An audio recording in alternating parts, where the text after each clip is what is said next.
Okay guys, this is my simple, easy tutorial for Quest Storm. I know this quest can be really hard, but if you understand core mechanics, it became really easy, so don't worry. It's simple tutorial for everybody. And sorry for my English, I am from Czech Republic, Bohemia, and this is my first video with English, so I can be really bad, okay? So let's dive in, enjoy tutorial, let's play more KCD2. Doufám, že ten parchant neměl ty klíčousy. Měl bych se podívat nahoru do jeho komnaty. So first thing after you killed Istvan, try to find any outfit in chambers that have high stats to stealth. Ištvánovy komnaty. Třeba budu mít štěstí. Sakra. Tady to není.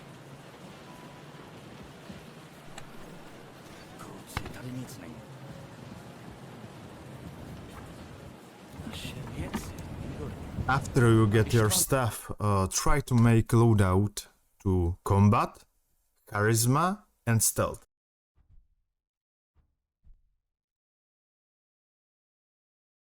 You don't need every little shit item in your inventory. Try to rid off cheap items, heavy items, so you are not overloaded.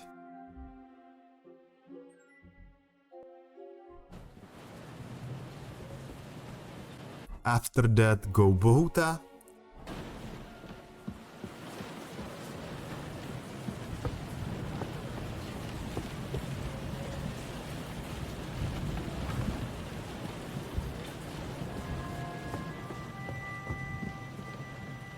Let's go, let's go, let's go.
Co tu dělá? Co by... má? No vy... Vždycky jsem se chtěl podívat do komnaty takovýho pána. Určitě se tady schovává dobrý víno.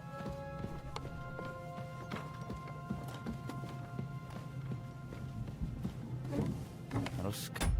Nikde.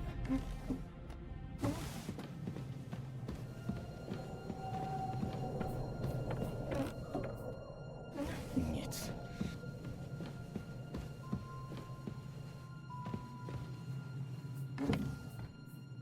Kde to může být? Tohle rozkazy nejsou.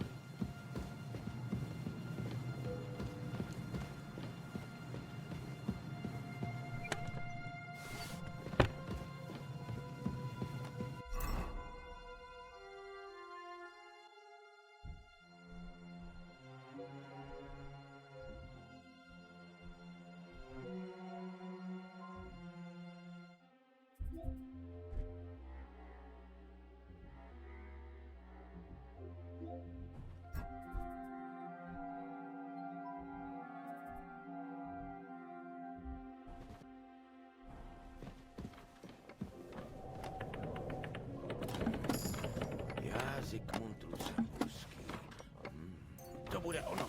Mám to, Jindro. Můžeme konečně vypadnout.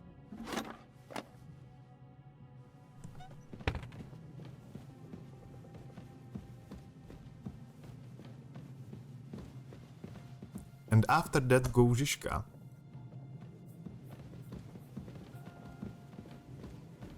Tak honem, Jindro. Podle mě máme vše. Naše Jeho sebe. Let's go.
No Sláva, máte klíče? Máme klíče, rozkazy i naše věci. A tak Než... Tady má Ištva. a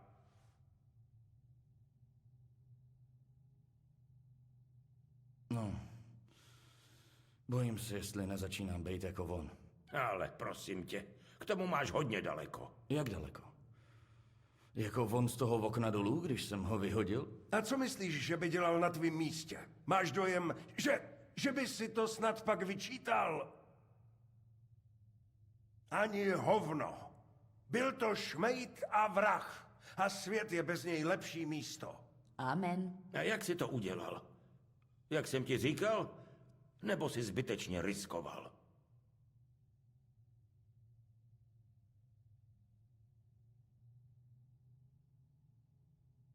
Byl vzhůru. Skoro to vypadalo, že tam na mě čeká. Kdyby spal, probudil bych ho. Pomsta je nejlepší tváří v tvář. To máš pravdu. Taky bych ho asi vzbudil, parchanta. Aby věděl, kdo ho má na svědomí. A za co? Kdysi jsem byl jako vy dva. Ale jak člověk stárne, mění se. Někdo tomu říká, že dostane rozum. Kdyby měl každý na světě rozum jako ty, všichni by se z toho zbláznili. Jestli jste se už vykecali, tak bych vám ráda připomněla, kde stojíme. Musíme zmizet a hned. Je to daleko? Žižka toho po svých moc neujde. Ale ujdu. Jak to mám vědět?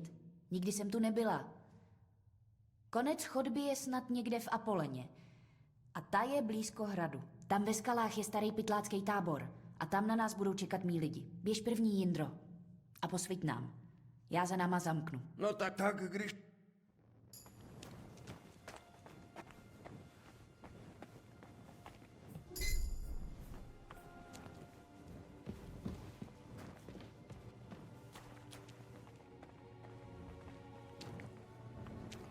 taková tajná chodba pod hradem vypadá.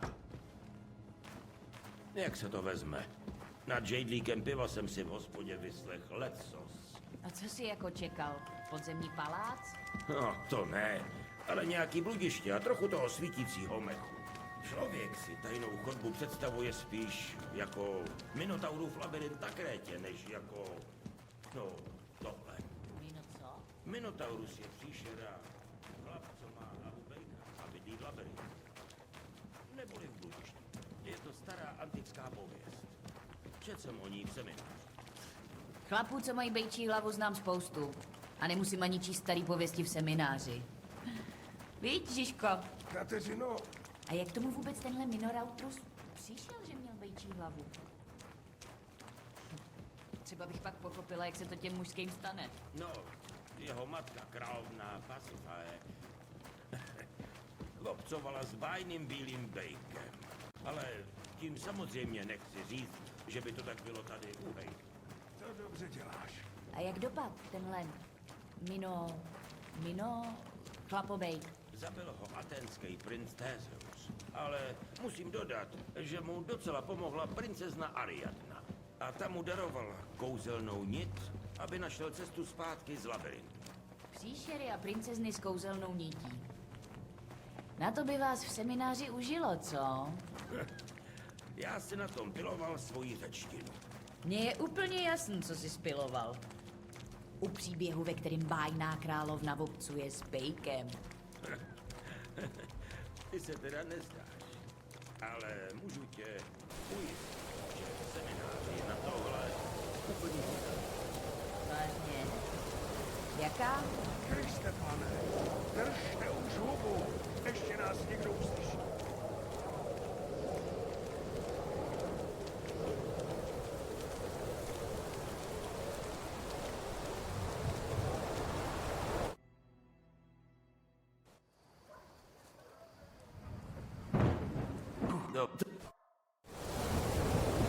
Okay, so this is harder part, but if you making everything like me, you have really high stats to stealth, and you can make this quest really easy.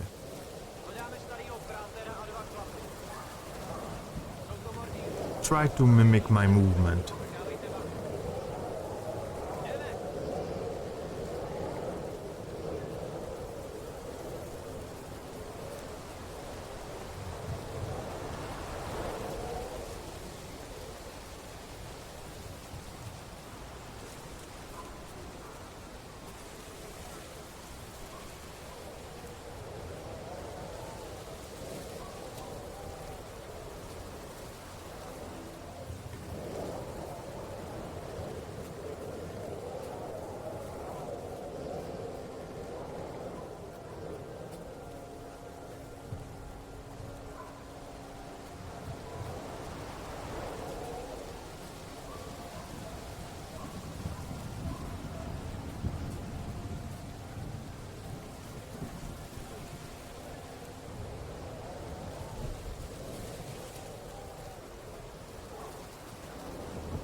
Ty seš Mita?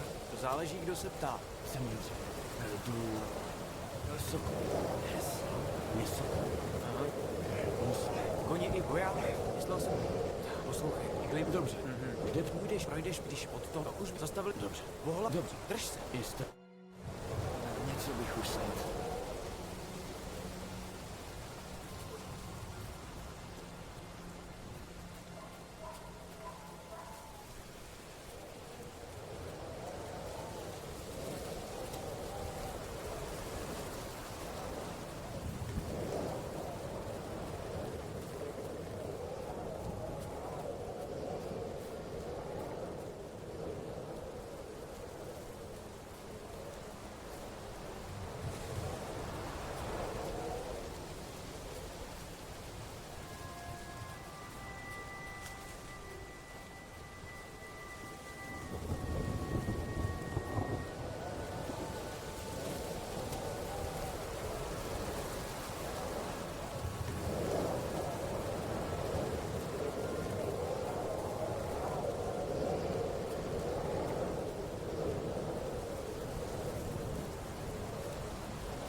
In this quest it's important to watch where soldiers are going and to look behind you.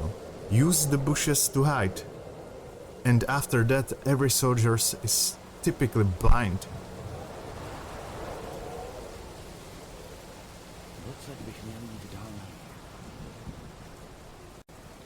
And this part is most easy. Go straight to hill and run to friendly soldier, and that's it, guys. Really simple.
So this is my tutorial for this quest. Please leave a like, boys, so other can find this tutorial.